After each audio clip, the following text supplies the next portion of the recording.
Selamat sore sahabat literasi. Kali ini saya akan mengajak kalian membaca buku karya Hasta Indriana berjudul Bu Guru Cantik.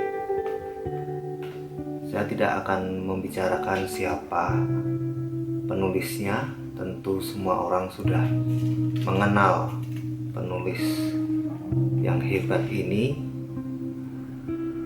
Tapi untuk kali ini saya akan membacakan salah satu cerita yang terdapat dalam buku kumpulan cerpen ini. Salah satu judul cerpennya adalah Tasbih. Ada di halaman 185. Baik teman-teman, sekarang saya akan bacakan cerpen itu. Cahaya mengepak barang-barang ke dalam kopernya. Tidak banyak yang dipersiapkan, kecuali beberapa setel baju, sekardus oleh-oleh, dan buku saku bekal bacaan di perjalanan. Siap sudah, tak ada lagi yang perlu dibawa pikirnya. Setelah diingat-ingatnya kembali, libur di hari Jumat berarti ada libur 3 hari di akhir pekan. Hari Kamis, Cahaya sengaja akan membolos kerja. Hari Rabu ini, sore nanti, ia akan melangkahkan kakinya ke stasiun. Sepulang dari kampus, ia langsung berkemas. Cahaya tersenyum. Dipandanginya wajah ibunya di sebingkai foto ukuran kartu pos yang duduk di meja rias di kamarnya. Hari Sabtu ibunya ulang tahun. Ia akan memberikan kejutan. Mudik tanpa memberitahu ibu. Ia akan menemani ibunya yang kesepian di rumah. Ia akan mengajak ibunya jalan-jalan, tamasya ke tempat yang membahagiakan, mencari aneka kuliner kesukaan ibunya.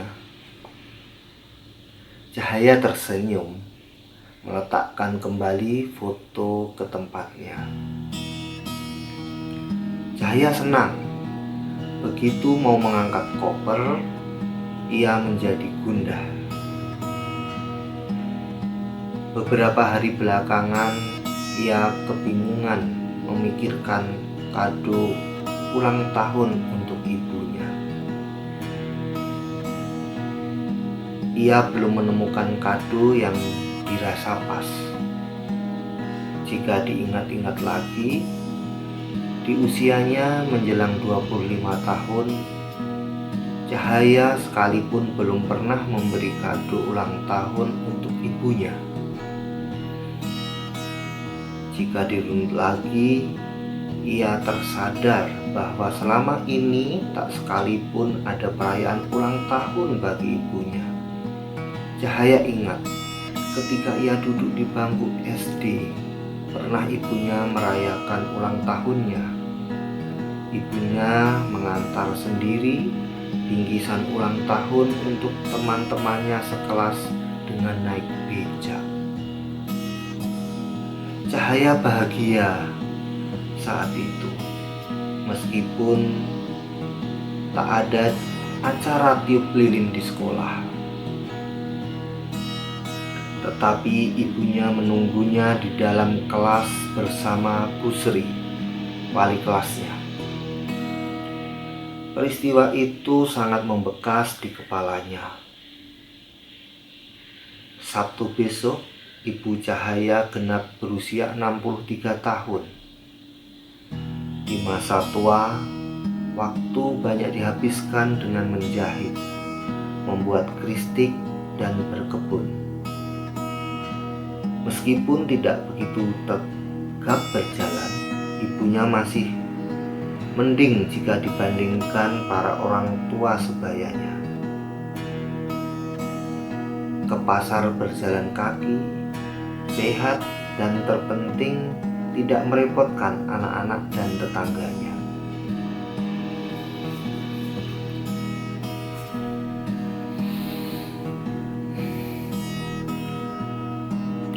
Tiga kakaknya merantau seperti dirinya.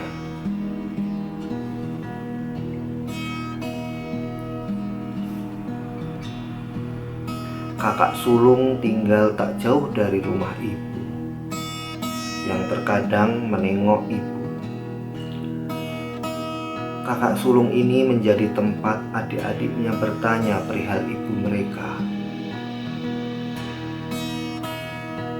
Ibunya sendirian di rumah.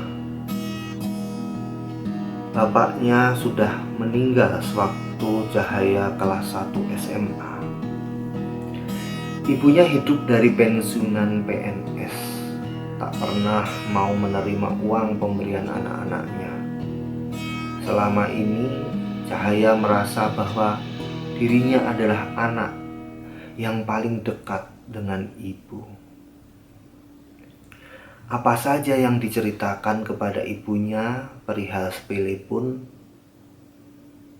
ibunya yang tak pernah didapatinya menangis itu menitikkan air mata ketika melepas dirinya di stasiun. Itu membuatnya tergetar. Pertama kali ibunya menangis saat ia berangkat merantau. Itu peristiwa lebih 5 tahun lalu, ketika Cahaya diterima menjadi tenaga pengajar di sebuah perguruan tinggi negeri di Malang. Ibu yang tangguh, ibu yang keras.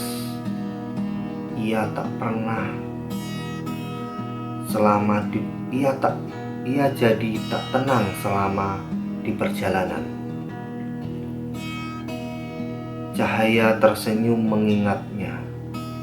Ia pun membanding-bandingkan dengan kakaknya yang lain. Mereka tak sedekat dirinya, pikirnya.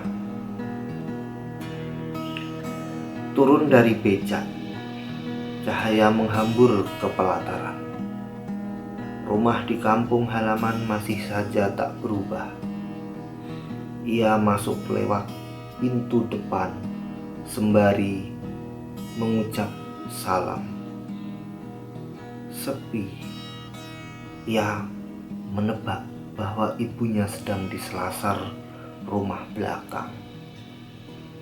Benar saja, seorang perempuan tua duduk sendirian sambil memegang kain sulaman.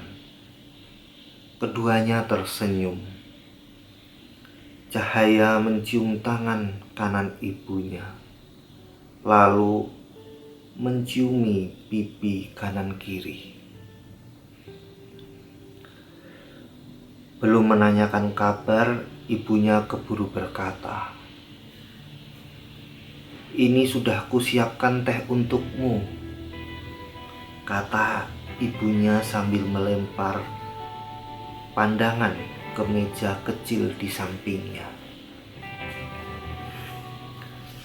Cahaya menatap meja kayu di atas poci teh dan 2 cangkir berisi gula batu di atas nampan. Di dekatnya 2 toples panganan. "Benar untukku?" "Ya." "Dari mana ibu tahu kalau Ica mau pulang?" "Dari sini." Ibunya menepuk dada dengan tangan kanannya. Cahaya lalu duduk di kursi. Tak ada siapa-siapa. Tak ada kakak sulungnya. Tak ada orang lain di rumah ini kecuali ibunya. Ia harus percaya bahwa naluri ibu kuat dan cangkir teh itu memang disiapkan ibunya untuk dirinya. Itu kursi yang biasa diduduki bapakmu. Ibunya menunjuk kursi yang diduduki Cahaya. Aku dan bapakmu sering menghabiskan sore di sini. Pagi tadi tiba-tiba aku ingin membersihkannya. Setelahnya aku ingin ngeteh berdua, entah dengan siapa. Makanya aku siapkan 2 cangkir. Rupanya 1 cangkir untukmu. Ah, ibu, itu namanya firasat. Firasat kalau si buntut mau pulang. Cahaya tertawa kecil. Sana bersih-bersih dulu, terus kita ngeteh bareng. Cahaya menuju kamar mandi, ganti baju, melihat-lihat rumah yang lama tak ditempatinya. Tak ada perubahan. Tanaman cincau merambat di anjang-anjang samping sumur. Padasan tempat wudhu kering. Dapur penuh perabot. Lemari kayu tua, buku-buku lama di rak. Tempat salat ada tumpukan tikar, karpet, dan kardus. Cahaya kembali ke kursi semula. Hari Sabtu ibu ulang tahun. Ibu mau dikado apa? Orang setua ini, Cak. Ibunya menghentikan kalimat, menghentikan kesibukan 2 tangannya sejenak. Tak butuh kado. Cahaya agak kecewa dengan jawaban ibunya. Perasaan itu disembunyikan agar ibunya tak sampai membaca raut wajahnya. Untuk apa? Tanya ibunya. Cahaya menarik napas panjang dengan pelan.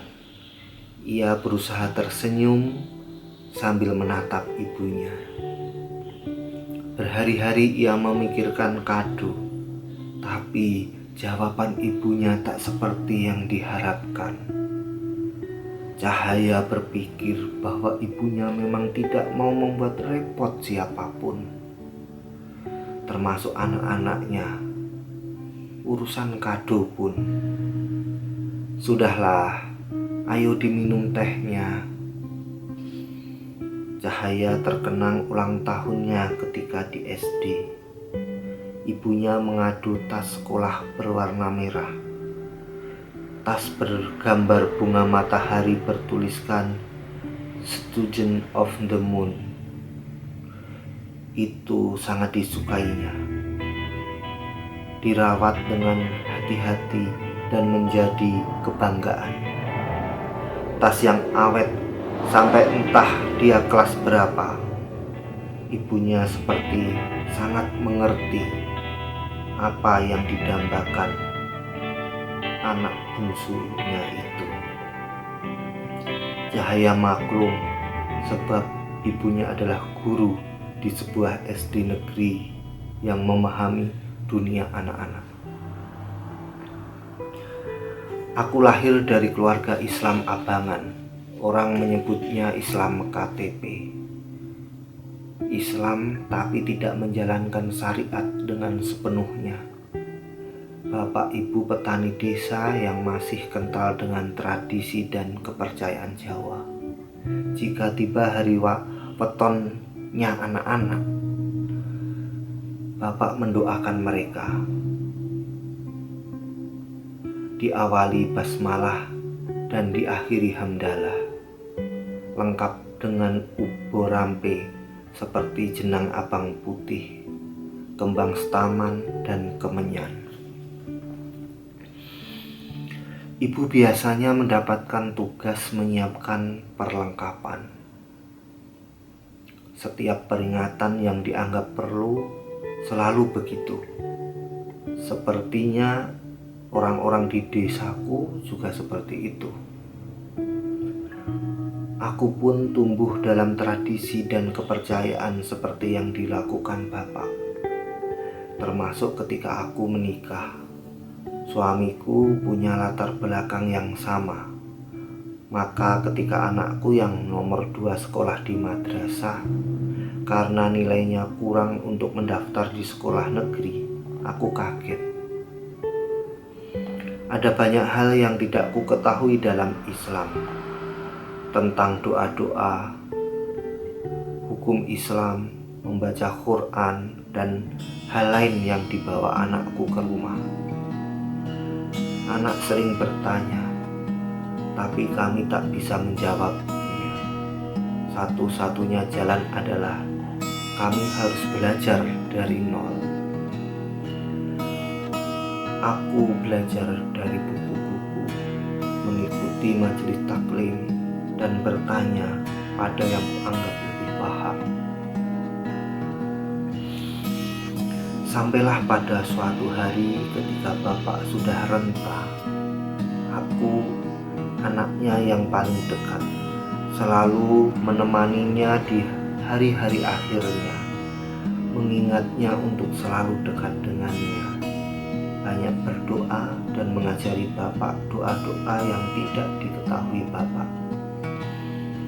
Saat itulah ulang tahun terakhir almarhum Bapak. Aku ingin memberi kado terbaik untuknya. Aku memesan sebuah tasbih dari kayu cendana pada seorang teman yang sedang mudik ke Denpasar. Tasbih berwarna coklat tua beraroma wangi itu kuberikan kepada Bapak berdua sedang ngeteh. Bapak menerimanya. Tangan kanannya menggenggam erat. Tasbih itu tiba-tiba dilempar di atas meja. Bapak menangis. Aku sangat kaget. Sejak kecil aku tak kenal ulang tahun, kata Bapak dengan suara gemetar. Baru sekali ini kamu memberiku tasbih. Apa kamu tahu kalau bapakmu ini sudah mau mati, sehingga kamu menyuruhku banyak berdoa? Aku tercekat. Rupanya niat baikku tak bersambut. Bapak salah sangka. Bapak, sudahlah, tinggalkan aku sendiri. Sejak peristiwa itu, Bapak sangat jarang berbicara. Tak lama setelahnya, Bapak meninggal. Kali ini anak bungsuku, Cahaya, mengaduku sebuah tasbih. Tasbih dari batu giok yang indah dan pasti mahal. Tasbih berwarna hijau, muda. Ini ku genggam dengan erat. Aku tergetar. Jantungku berdegup hingga dada terasa sesak. Aku teringat ucapan Bapak ketika seuntai tasbih ku berikan kepadanya. Itu kado pertama yang diterima Bapak, sekaligus kado terakhir. Hari ini usiaku genap 63 tahun. Aku tak tahu lagi akan bertambah berapa hari lagi umurku. Rasanya selama ini aku telah banyak berdoa, mendoakan anak-anak, mendoakan semua murid agar mereka selamat dunia akhirat. Setiap hari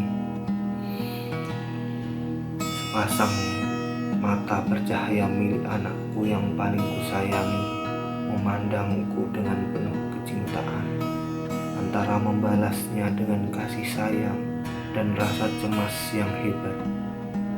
Aku menatap kedua matanya. Cahaya tersenyum. Aku menangis sejadinya. menangis seperti ketika almarhum bapak dulu menangis di hari ulang tahunnya.